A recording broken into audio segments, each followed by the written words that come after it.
Yung mga cast and crew na hindi nakahabot sa backstage, pwede mo imbitahan si Joel Luisville. Hi Joel. Magandang gabi sa inyong lahat. Salamat sa pagdalo dito sa aming Gala na ng 12 weeks. Ako po ang naatasan na magpasalamat sa mga tao kailangan magpasalamatan.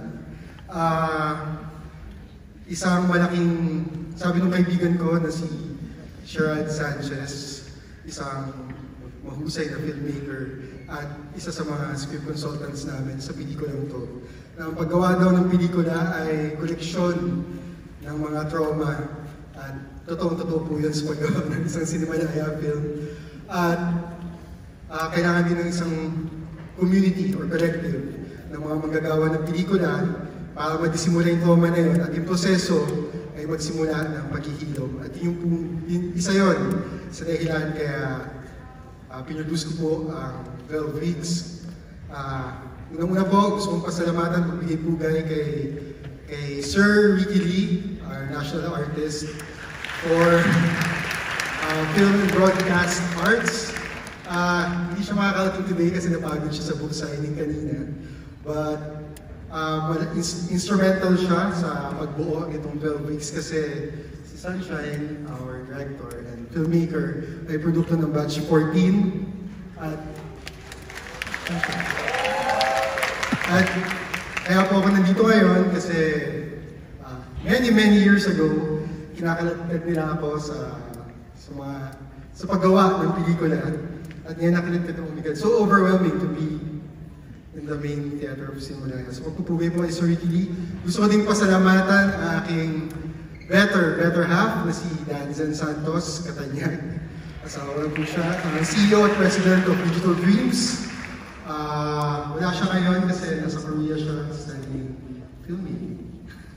I would like to thank Reality Studios, si Direk Eigenmann and Stacy and London Monteverde for supporting us. Di ko lang nandito na sila, so thank you Direk Eric. With Mothership and Light Shop for the support. I would like to thank Outpost, si John Tan and Noreen Tan for supporting our DCP. FDCP, thank you so much, and Great PH Films. Cinemalaya, I would like to thank you so much for bringing back this platform for new voices to break through the noise. Salamat kila Ms. Vicky, Melissa, Liza, at Sir Del na kaagapay namin para mapangyari ito. Sila Direk Reese, Direk Joey, Sir Chris Miliado, at dun sa bumubuo ng workshoppers, ng Cinemalaya workshop, maklinik pa yung film, Direk June at Dan Villegas at marami pang iba. Maraming salamat po sa inyo. I would like to thank some of our sponsors, Scales Coffee, Kapibara, si Coho Tamura for giving us coffee during the hard days of shooting, Royal Enfield Bacoor, Glenn and May Almeida, and Manila Pandesal, si Ruben and Raven. Thank you so much for the snacks.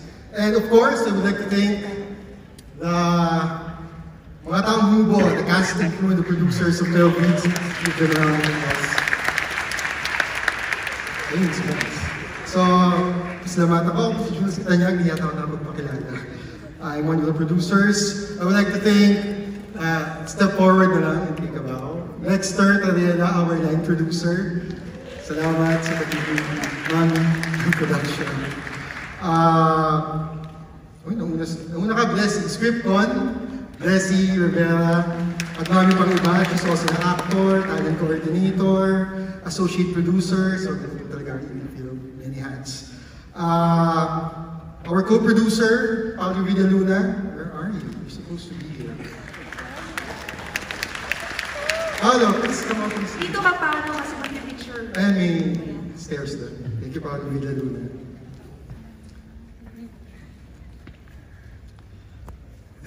Paulo Villaluna. Salamat. I would like to thank Ana Buensuceso, our producer. My mother-in-law, Mami at Loli, ng mga anak ko, si Zenaida Tarok Santos. I don't know if you're here already, but she's one of our producers too. Our assistant director, si Renz Estacio. And artista din siya dito. Our location manager, Med Valentus. Med, please. On stage. Please, umakit ka dito. Hindi, marami kang ginawa kasi nag-drive ka. Ng picture vehicle, kahit di mo dapat ginagawa yan. Our sound designer, si Bebet Casas. Si soundman, Alex Tombo. Ay, Alex. Salamat. Saan ba? Nalitigaw ako. Si our editor, Michael Lacanilaw. Production assistant, Vinny. Vinny Nicole, are you here? Please come up on stage. Our technical head and all-around guys, Aljan Torres. Thank you, Aljan, from Digital Dreams. Yes, our head wardrobe, si Simeon Guanizo. Dito siya, pero Simeon, kung nandito ka man, umakit ka sa stage. Anyway, yeah. Simeon, please, and his team, si Kim Angeles and Erwin Onzel, please come up on stage. Magpa-picture tayo. Our interns and tumulong sa marketing, si Gianna Hapasalem, Bianca Jayan, and si Arthur Guinness. Thank you guys. Thank you so much. And of course, our actors. Si Pamilas. Direct Pamilas. Hello, Pamilas. Si Mikey Lim. Claudia Enriquez. And of course, our male lead, si Van Serena.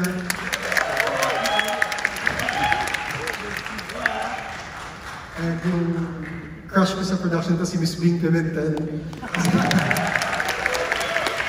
And of course, our lead actress, I would like to introduce Matt Simon.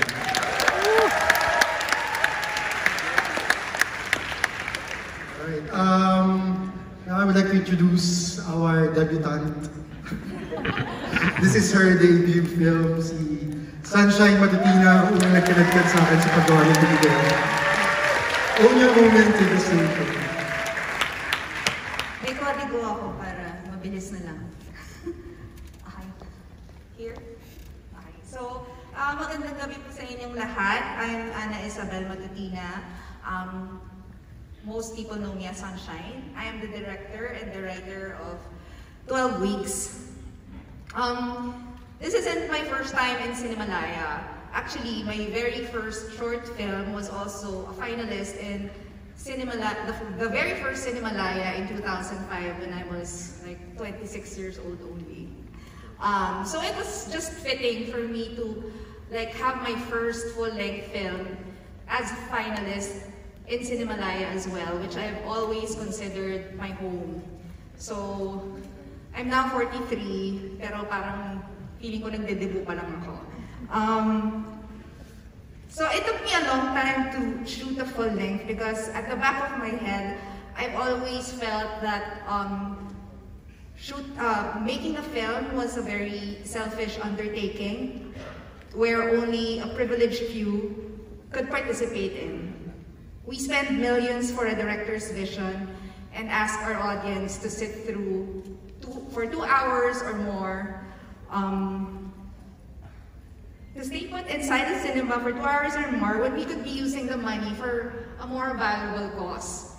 But I know this is also a very myopic view because it fails to consider how much cinema contributes to our history, our culture as Filipinos, and our daily lives.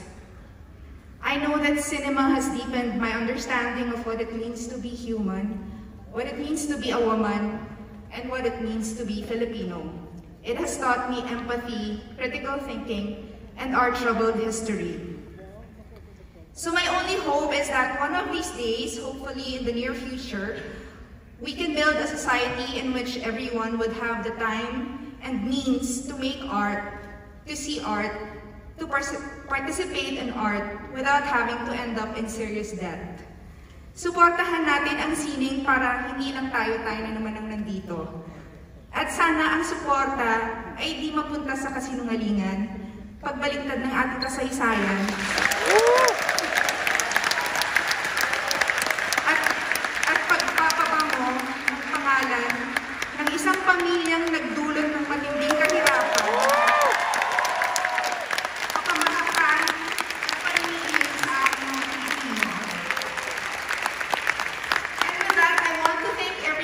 helped make this film a possibility, my amazing cast and crew, all the generous producers, sponsors, friends and family, and especially you, the audience, who have to sit through this speech while you wait for my film to screen. Maraming salamat po sa inyo. Kasi kung hindi dahil sa inyo, walang mga pelikula. So habang nandito kayo, gagawa kami ng mga pelikula. I also want to take this opportunity to condemn last night's arrest of Walden Bello, a staunch critic of the Marcos Duterte government, a former representative, and a proud activist who has been fighting for our rights since the first Marcos ruled our country with tyranny. This is only the latest in the continuing harassment of the government towards its critics, including journalists and artists. Sana po lahat ng artistang bayan ay patuloy na ipaglaban ang ating mga karapatan. Sabi nga ni Ed Cabagnot, na namimiss ko ngayon, this is the time for us to stand up and come up with braver films. But I also hope our fight will not be constrained within the four walls of the cinema. Mabuhay ang pelikulang Pilipino, mabuhay po tayong lahat.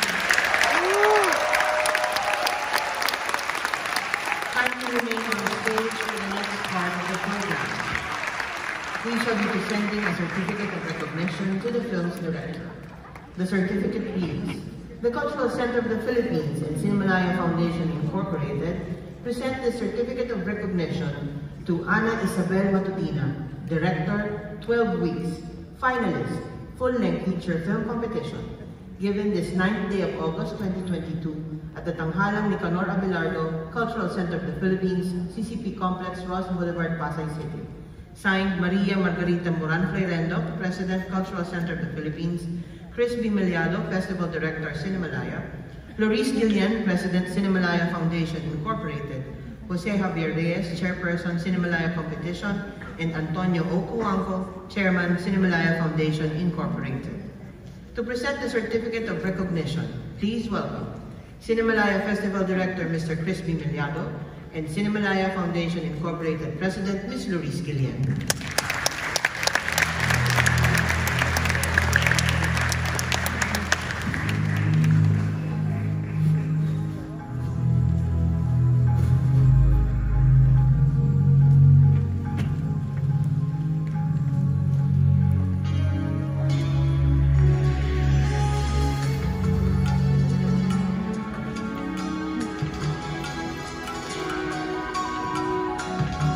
May we ask now the cast and crew to please move to the center of the stage. We will now have our photo ops. For the first one, keep your masks on and smile with your eyes in 3, 2, 1.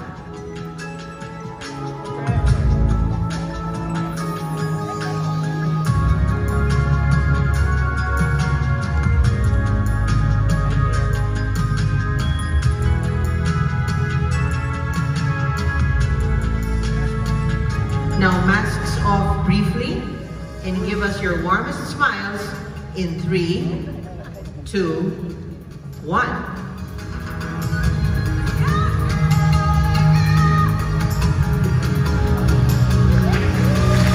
Thank you, Sir Chris. Thank you, Ma'am Loris. Once again, the cast, crew, director, and producer of the film, 12 Weeks.